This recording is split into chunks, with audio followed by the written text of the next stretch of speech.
Hi, hello, and welcome back to my channel. This will be my third attempt at filming this video. My son is just not cooperating. So if this ends up being chaotic by the end of it, I apologize in advance. I'm just so done refilming this over and over again. Today we're doing an episode of Friday Reads, and we're going to talk about the book that I am currently reading, the book that I just finished, and some books that I recently got at the bookstore, and have a little haul at the end.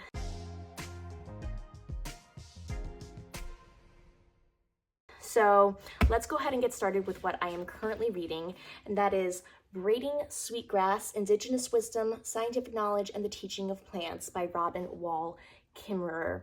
I have been reading this book for about 2 weeks now. I want to say 2 weeks, and it is beautiful. I don't know if you can see it, but I have been annotating it like crazy. Her writing is just so stunning and her descriptions are beautiful. The insights that she is giving us about the correlation between plants and humans and the reciprocity needed for both to survive are just unmatched. I mean, she really is a phenomenal writer. She's portraying this so well. Now, I will say that it should not have taken me 2 weeks to read it. Oh, my eye got stuck. So I really think that I should have paced this out better for myself. I basically binge read the first half, and then by the second half, I was starting to find it a bit repetitive. And it shouldn't be that way. It really isn't repetitive. It starts to have a similar feel, and it's a very calming, soothing book. In fact, the audiobook is so calming that I could not listen to it because it would my brain would start to wander. So I have to eyeball read it. But I think that if you read this like one chapter or essay a day, this would be such a beautiful read and so powerful. Even without doing it that way, I'm thinking that it's a wonderful read and one that I would like to gift to people because I think it is just so beautiful. So that is Braiding Sweetgrass by Robin Wall Kimmerer. I have about 100 pages left, so I expect to finish that this weekend and then be moving on to something new. Now, what I finished this week was a huge accomplishment. It was The Eye of the World by Robert Jordan, which is the first Wheel of Time book. I posted about this one in my most intimidating reads, 5 intimidating reads on my TBR. This was in that video, and shortly after I posted that and I joined a book club, one of my friends in that book club said that they were reading this with a group of friends, and if I wanted to join them, I could. And I thought maybe if I read it with a group, it will be kind of an incentive to get it done and I'll enjoy it more. And plus, if I have questions or am confused by anything because it is high fantasy, I can ask it to that group. So that's what I decided to do, and I jumped right in, and honestly, it was not confusing at all. I really, really enjoyed this. I'm giving it a 3.75 out of 5 stars. I did not love it. I did not hate it. I enjoyed my time with it. I don't know that I would recommend it to everyone, which is the reason why it's not a 4-star, because truly my enjoyment of it was about between a 3.5 and a 4. So that's why I'm saying 3.75. There were parts of it that were 4-star enjoyment, and there were parts of it that was more of a 3-star enjoyment. It did not have any issues with pacing as far as I'm concerned. I read it in 2 weeks. It's a 740-page book, and it's a large format. So this is a regular format paperback. It's a little bit larger than that.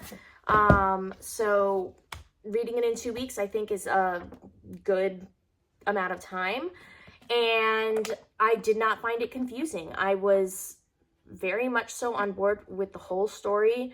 It's a classic fantasy tale about a ragtag, unlikely group of heroes going on an adventure to defeat evil, essentially. And we have our unwilling what is that called? Is that an unwilling protagonist? Like, he doesn't want to be the hero, but unfortunately he is. He doesn't have a choice in the matter. So we've got that character in there. We've got feisty female characters. In this world, women are able to use magic, but men cannot. If not, they kind of go insane and they have to be put down like dogs. So there's a little bit of like feminist power happening in this world, which I'm all about. But also there's this like sense of the imbalance, and that balance needs to be corrected. You know, the male power has been out of balance for a while, and you need both male and female power in order to have cohesion and balance. So, and I think that's going to be a theme that comes up in the later books as well. As far as like a first book into a series, I think it was fine. I think it was great. We know that I'm a romance girly. I love my romance. I love me some smut. Now, I do not need to have an open door. I don't need to see the goings on, but I need to believe the passion. I need to believe the romance. I need to believe that it's happening. And I like all of my fantasy to have a little bit of romance, because humans in general are very much so affected by their romantic feelings for people. And in this book, there's supposed to be romantic feelings that I just don't believe, because the romance was not really explored. All of a sudden, he just tells you that there was romantic feelings, and I'm like, but why? I didn't see anything happening between them to make it romantic. But if you say so, sir. Yeah, and then there's romantic feelings between two other characters, and it's almost like they were told that they should have romantic feelings for each other, and so they do, but there's no showing, only telling. And I just did not believe the romance. So hopefully he gets better at romance throughout the rest of the series, because it was just sad. That was the saddest part. That's one of the reasons why it could not be a 4-star read for me, was because the romance was lacking. And it's not because there wasn't supposed to be romance. I think there was supposed to be romance in here, and he just did not deliver. So yeah, that is my 2 cents on that. But I am enjoying it. We're reading 1 book a month. So next month we'll read The Great Hunt, which is the 2nd book. And I'm really proud of myself for starting this gigantic series and going for it, because why not? Why not? So that is The Eye of the World by Robert Jordan. And then I went book shopping yesterday. I was only supposed to get 2 things: a journal and Wild Love. I got those 2 things. Mission accomplished, right? The journal is because me and my son are actually reading this book called The Wheel of Time, or not The Wheel of Time, whoops. No, we're reading The Wheel of the Year, which is about, it's kind of like about the different seasons and how they are represented in our lives throughout the year. Anyway, it's a spiritual hoo-ha thing that I'm not gonna get into right now, but when I start going through it, I will let you know.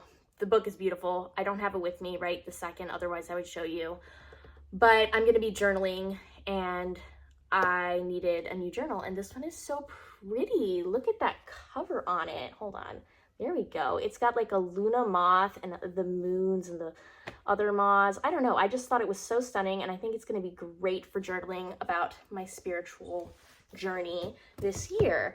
So we're starting with Ostara, and that is actually yesterday for you guys. And so yeah, that's my new journal. And then I picked up Wild Love by Elsie Silver, because I'm going to be reading it with some book club friends in the month of April, and I'm starting to build my TBR for April right now, because I'm an insane person. Oh, this is cute. Okay, I honestly don't really know what it's about. I'm assuming it's some kind of cowboy romance just based off of the cover. It looks very cowboy-y. Maybe not. Looks like Montana. Montana's cowboys, right? I don't know. But from the little teeny tiny blurb at the top, I don't want to read too much about it, because I don't want that many details. But she is the best friend's little sister, and he's been obsessed with her since they were small. So that sounds cute. I'm all about it, and it's pink. It makes me happy. And you would think that I would go in there with a list of things that I need, and I would be done, right? You would be wrong, because I also picked up Flawless by Elsie Silver. So 2 Elsie Silver books, both of them pink, ironically. This one I picked up because when I was picking up Wild Love, I remembered that my Find You book club is planning on reading Flawless in, I can't remember which month, but we are reading Flawless sometime this year. And I was like, well, if I'm picking up the one, I may as well pick up the other. This one I do know is a cowboy romance. I think he's a bull rider, if I'm not mistaken. And it looks like there's a one bed only trope in it, which makes me happy. I love me some forced proximity. So yeah, I picked up Flawless by Elsie Silver. I'm really looking forward to reading this with my Find You book club. And I should just stop there, right? Because I got the books that I need to read, right? No. Because I also saw the Story of My Life by Lucy Score. And that cover is just so cute, first of all. Carrie March, who designed this cover, good job. It is so eye-catching. I loved it. I thought it was so cute. But also, Bloom Books did a phenomenal job with these sprayed edges. And they caught my eye immediately. And I read that it is about, I didn't read all of what it's about, but it is apparently about a rom-com author and a hot, grumpy contractor literally knocking down walls. I love books about authors, like Beach Read, not funny story, what is it? Book lovers, things like that make me so happy. So I went ahead and I picked this one up, and I figure if it ends up not being my favorite thing, somebody else is gonna love getting this with the sprayed edges. So yes, very happy about that. Next up, because I'm not done, Barnes & Nobles is doing this thing now where they put books, like their monthly book picks, on the front desk, and 2 of them caught my eye. So I have been reading a lot of nonfiction lately, and I want to keep on reading nonfiction throughout the year. And the one that I picked up to read next is The Wager, A Tale of Shipwreck, Mutiny, and Murder by David Gran. This one is a genre-defying literary naval thriller, part Master and Commander, part Lord of the Flies. It takes place in 1742. I don't want to know too much more about it. I'm excited to read something. It looks like it's gonna maybe pirates. I don't know, but I like things that take place on the high seas. So got that one. And and also it is by the same author of Killers of the Flower Moon, which has been on my TBR forever, and I really need to pick that up as well. But I think pirates is calling to me more right now. So we're gonna go with Sea Adventure. And then also Green Teeth was one of their main picks, and it is told from the monster's perspective, and it's supposed to be like a cozy fantasy type thing. Yeah, her and a human are gonna go on a quest to defeat an unforeseen evil that threatens the very soul of Britain. It's cute. She's like a lake monster, and her name is Jenny Greenteeth. So, and this cover, once again, what is with these stunning covers? You can't just give me covers like this and expect me not to buy them. Cover design and illustrations by Leo Nichols. Leo Nichols, good job. I love this cover. But yeah, this is my, hold on, let's get the journal in there too. My stack of books that I picked up recently, literally like yesterday. I have a problem. I know. I need to stop buying books. It's not that I need to stop buying books. It's that I need to stop buying books before I'm going to read them. Like, it's fine to pick up a book when you're going to read it, but to have all of these books just sitting there seems wasteful. So I do need to slow down on the book pickups. I do know that one of them I have planned to read for April, so that's good. And then Flawless is I am going to read that in the future for sure. Story of My Life, I probably didn't need to do it, but I am, with all the nonfiction I've been reading, I am feeling like I need to throw a little rom-com in there. So maybe that's what I'll pick up as my little rom-com. And then, yeah, there's no excuse for the last 2. No excuse, just that I really liked them. I like the covers. I like the sound of them. I like the feel of them in my hands. My wallet was not happy about it though, I'm not gonna lie. So, that is my Friday Reads update. If you have read any of these books, please leave a comment and let me know what you thought about them. Let's start a conversation about these books. And, let's see. If you just want to leave a comment of grass for braiding sweetgrass, just to let me know you were here, that would be awesome. Don't forget to like and subscribe, and I will see you in the next video. Bye.